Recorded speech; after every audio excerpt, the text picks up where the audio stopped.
Welcome back, Defenders. Jake here. Just when I thought my opinion of the Russians couldn't get any lower, they managed to dig that hole even deeper. Yesterday in the city of Kyiv, the Russians launched a major missile attack. 38 cruise and ballistic missiles were fired. And the good news is that 30 were successfully shot down and intercepted. The bad news is that 8 hit their targets. And 8 hit their targets. 1, Ukraine needs more and better air defense systems. But 2, the Russians are improving. Russia has improved their ballistic and cruise missile technology to make them harder to shoot down.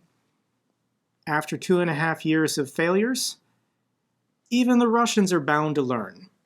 There are Russian scientists and engineers working every day to make sure that Putin's million-dollar missiles hit their targets. So what are they choosing to hit? Russian missiles kill 37 in Ukraine and gut Kyiv's children's hospital. They blew up a children's hospital. At least 37 people were killed, including 3 children, with more than 170 wounded. This is in the heart of Kyiv, the capital city of Ukraine. There are YouTubers and vloggers streaming from the destroyed hospital. I'll link this video down below from Johnny FD. He was within the sites within an hour. And I'm going to ask you guys not to look away. Don't click out of the video, don't turn off the news, don't disengage, because this is Russia's strategy. To be so horrific, so barbaric, that you can't take it anymore. People who support Ukraine for their own mental health say, I have to turn off the news. I have to stop paying attention. This is what the Russians want you to do. So concerning YouTube's policies, I can't show video of destroyed buildings. That could lead to the video being demonetized or age restricted. I also can't show pictures or videos of injured people, wounded people, bleeding, violence, people under duress. That could lead to my video being age restricted or demonetized. So I'm going to show you what I can show you. But just know everything is out there on Twitter and Telegram and social media. The Russians blew up a children's hospital. Here's the evacuation of the oncology ward. These are Ukrainian children battling cancer. And they all have to be relocated to different hospitals now because the Russians blew up a children's hospital. I'm going to say it again. The Russians deliberately blew up a children's hospital. For first responders, for firefighter crews, for medical workers, this is a hospital. It's just pure chaos. And I can't say 37 dead without sharing a face and a name. And this was a pediatrician who worked at the hospital, Svetlana Lukinichuk. And she gave up her life for going to work and helping sick children get better. I'll link some of these videos down below. They're horrifying. Listening to dozens, if not hundreds, of crying and screaming children who are already sick and injured, terrified of what the Russians did. So I'm going to share a couple clips. The first one is from the CEO of the hospital. He put out this video, and I want to read for you his message. Good afternoon. My name is Vladimir Zavnir. I am the CEO of Okhmedit Children's Hospital. Our hospital is the largest children's hospital in Europe. More than 600 are treated here every day. It is here that children find hope. Hope for health, hope for life. And it is this institution that was hit by a Russian missile today. I'm tired of saying that Russia is a terrorist country. This is further proof that Russia should not exist as a country. I am sorry that this happened, that people died, that children were injured, that the entire Ukrainian community is now worried about those children who are left without help. We Ukrainians and the whole world that supports freedom must be stronger. We must win, because there will be no peace without victory. Glory to Ukraine, glory to the armed forces, glory to the doctors. He then shows what his office looks like. The Russians wanted to kill this man, and they wanted to kill every other doctor and nurse in this hospital, because this is a genocide. Russia does this every day. Here's a clip that captivated me. This is a woman who volunteers at the hospital to meet with and entertain sick and dying children. And she continued doing her job to comfort these sick and dying children who were terrified because the building had been struck with a missile. Меня никто никогда не видит. Я всегда прихожу не заметно. Ты что, тоже его видишь, да? Это моя подружка, единорожка. Нет, молодец. Подождите, мы еще с ним как бы, да, не в таких отношениях, чтобы там подходить. Ну, меня никто... Some heroes of Ukraine even wear clown noses. So how much did the Russians spend on their killing spree yesterday? And the value of all these missiles is estimated at $250 million. So the Russian taxpayers spent $250 million to blow up a children's hospital. Russia, if they had a normal and healthy government, could have spent $250 million to build the best children's hospital in the world, in St. Petersburg or Moscow or Rostov-on-Don. But instead, Putin chose to spend Russian taxpayer money to blow up a children's hospital in Ukraine. And we know it was the Russians, despite what Russian propagandists are saying. Russia struck the children's hospital with a Kh-101 missile. We have the video in HD from multiple angles of the missile hitting the hospital. Russia did this during the daytime to kill as many doctors and surgeons and nurses as possible. That was their goal. They want terror. They want you to see this. They want you to know it was them and they're capable of doing this. So yes, all the experts looking at the pictures, looking at the videos, it's a Kh-101 missile. I can link videos down below of experts going through the details, explaining that this is not an air defense missile from Ukraine, that this was Russia's deliberate target.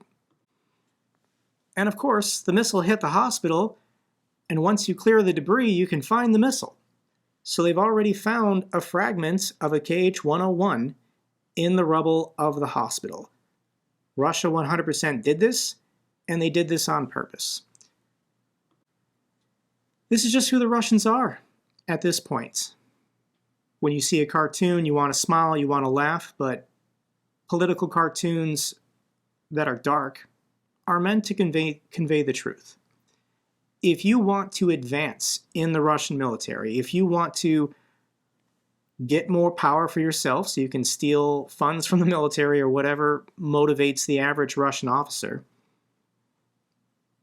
you have to be willing to blow up a children's hospital to get that medal, to get that stripe, to get that promotion, to get the approval of your dictator. So the question now is why? Why target a children's hospital? Russia attempts to impose terror on Ukraine ahead of the NATO Summit. The next NATO Summit will be in Washington, D.C. I think it starts tomorrow. And this is Russia's push for peace, push for a ceasefire. And it's getting really stupid. Viktor Orban on this global peace tour, first going to Ukraine to talk about peace, then to Russia to talk about peace, and now he's in China to talk about peace. So there aren't that many countries in the world that openly support Russia, willing to just humiliate themselves like Viktor Orban is doing. You've got Belarus, China, Hungary, and they're just kind of like shuffling between each other, putting out these state visits to talk about why doesn't NATO and why doesn't the West want peace when this is what the Russians want. The Russians are desperate for a ceasefire. so they can have a pause in the conflict, rearm, mobilize, and then come back for more of Ukraine in 2 or 3 years. Pure terror. World leaders and diplomats react on Russia's latest attack on Ukraine. Lots of fantastic NATO and Western leaders putting out strong statements condemning this. Condemnation is important, but we need action. We need changes in policies in order to make this stop. So this is where we get to the bad news for the Biden administration. Biden administration refuses to lift restrictions on Ukrainian defensive strikes deeper into Russia. Despite continuing Russian attacks on Ukrainian cities killing dozens of civilians, astonishingly, the Biden administration says it still forbids Ukraine to hit military targets deeper inside of Russia. So I'm going to share a clip, and the man speaking is John Kirby. He's the U.S. National Security Council Coordinator for Strategic Communications. Communications is this man's job. And boy, did he fail yesterday. So here's the clip, and then I'm going to break it down for you. Rocket attack that killed 30 people at the largest children's hospital. Does this shift the U.S.'s position on not allowing Ukraine to strike directly at Russian airfields that originated these attacks? Shift the position. Yes. Make you change your mind about not allowing that, and how do you justify not giving Ukraine permission to attack? There's been no change in our policy. You saw that the president several weeks ago gave guidance to Ukraine that they can use U.S. supplied weapons to strike targets just over the border. That's still the case. Wow, that was a bad answer. John Kirby messed up. This is terrible. So this reporter is basically asking him, will there be any change in administration policy in response to the Russians blowing up a children's hospital? And all he can do is smirk. A smirk.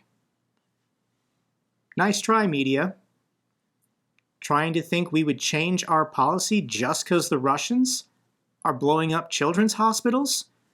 No change in policy. That's the official position of the Biden administration.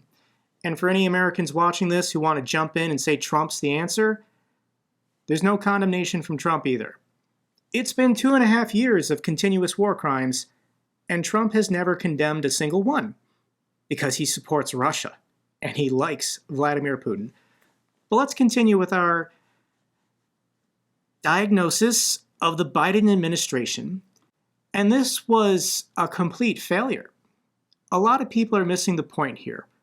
John Kirby could have been told to go out and say, I'm not going to preview what our response will be, but there will be a response. He's saying no response. Russia can go ahead and blow up as many children's hospitals as they want.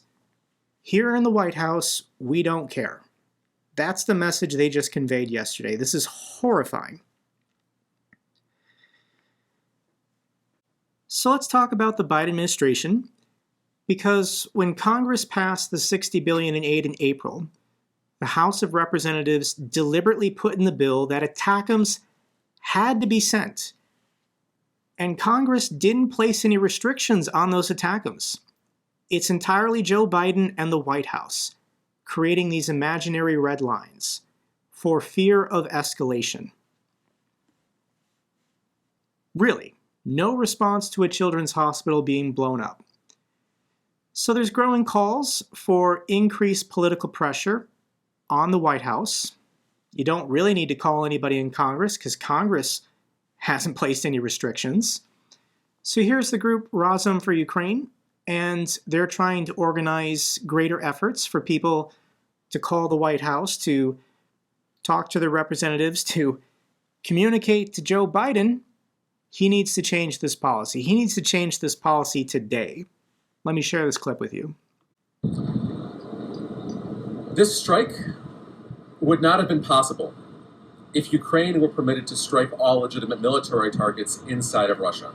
The planes that took off earlier today and fired the missiles that hit this hospital, they took off from perfectly clear airfields, flat runways, because Ukraine is prohibited from using American weapons to strike those runways. So today I'm calling on you, President Biden, please change this policy.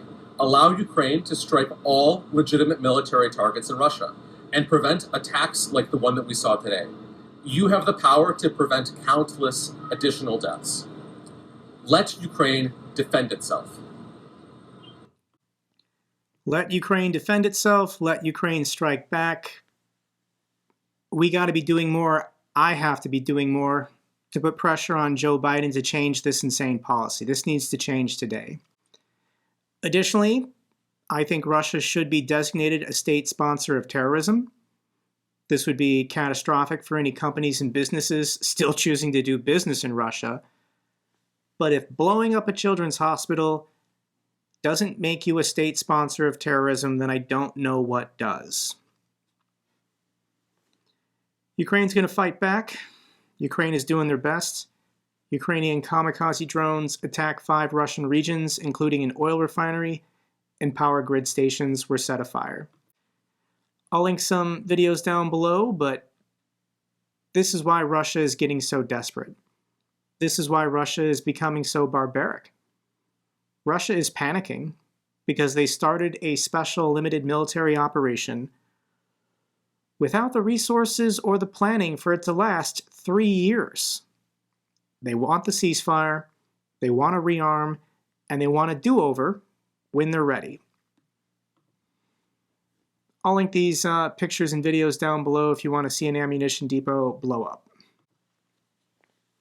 So is there any outcry? Is there any resistance from the Russian people? Do any civilians in Russia still have a soul? Do they care about children with cancer being attacked by their military? Women relatives of mobilized soldiers stage a sit-in at the Russian Defense Ministry. It's better than nothing, but I think Russia is just ignoring these women. They don't want to arrest the wives and mothers of soldiers, but this really isn't a critical mass that is scaring the Russian government. The weather in Moscow looks nice. And on the same day that Putin decided to blow up a children's hospital, India's Modi hugs Putin on the first Russia visit since the Ukraine offensive. Here is the Prime Minister of India, which is supposed to be a democracy, embracing a wanted war criminal.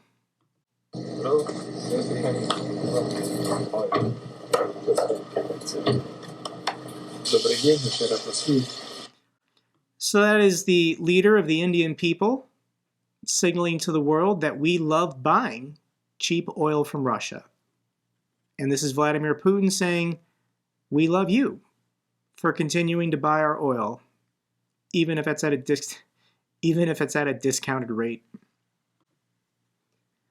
Let's get to some good news for Ukraine. Russia and North Korea military ties pose a distinct threat to South Korea.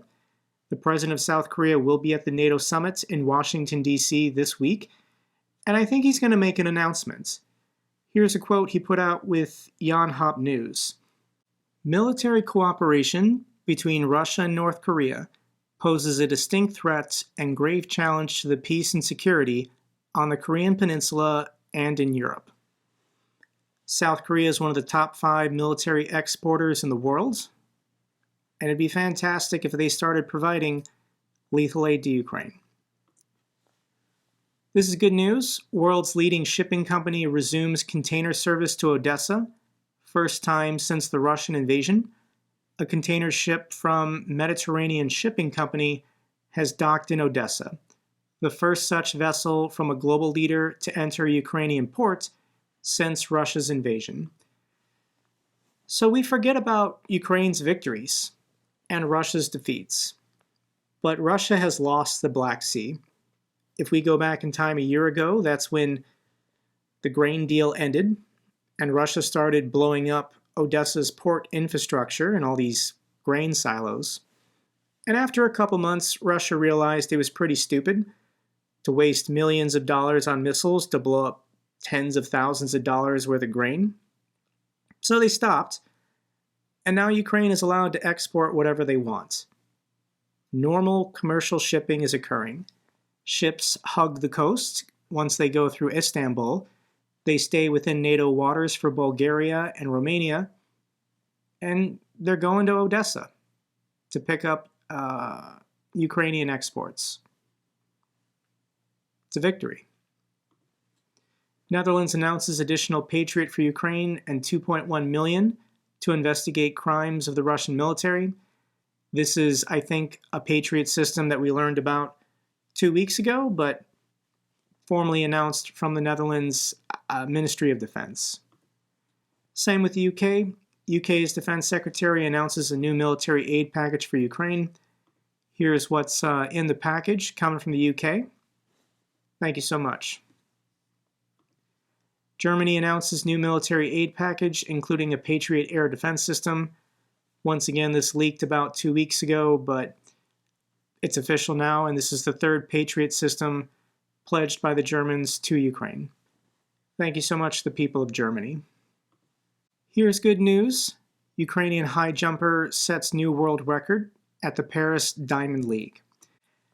And I would love to show you this clip, but NBC Sports and the Olympics are the most aggressive copyright protectors in the world. So I'll link the clip down below, but this is Ukraine's Yaroslava Mahuchik, and she's 37 years old. And she just set a world record for clearing 2.1 meters. I mean, this is pretty incredible. There's a second video from a different angle. I'll link these down below if you want to watch women's high jump. Quick thing I want to mention is yesterday on the channel, I released a video showing the next 11 of our Bro birthday trucks. This was from our fundraiser in May that raised over $1 million. 9 trucks were delivered last month and 11 trucks were delivered yesterday or 2 days ago. And I asked friend of the channel, Rick the Ukrainian, to go to the site and check out our trucks. If you want to see what they look like, please check this video. I'll link it down below. And it really is fantastic work being done by the guys at the 69th Sniffing Brigade. They're based out of Estonia, and yes, we will do another fundraiser with them probably later this summer. The final clip I want to share with you is from Johnny FD, and he was at this handoff of the trucks. And he met one of the assistants who were part of our fundraiser. And if you were like me, and you were on the website watching the meter bar go up over time, I assumed that this was automatically refreshing. But no, there was a human being for the entire million, the whole 7 days, basically checking and manually updating this every couple hours. So Johnny met her and wanted to share this clip with me. Let me share this with you. Jake, we're here with all the NATO 69 guys, and this is Vladislav. She was the one who would manually update your counter. We all thought it was automatic, but no, it's her. It's me.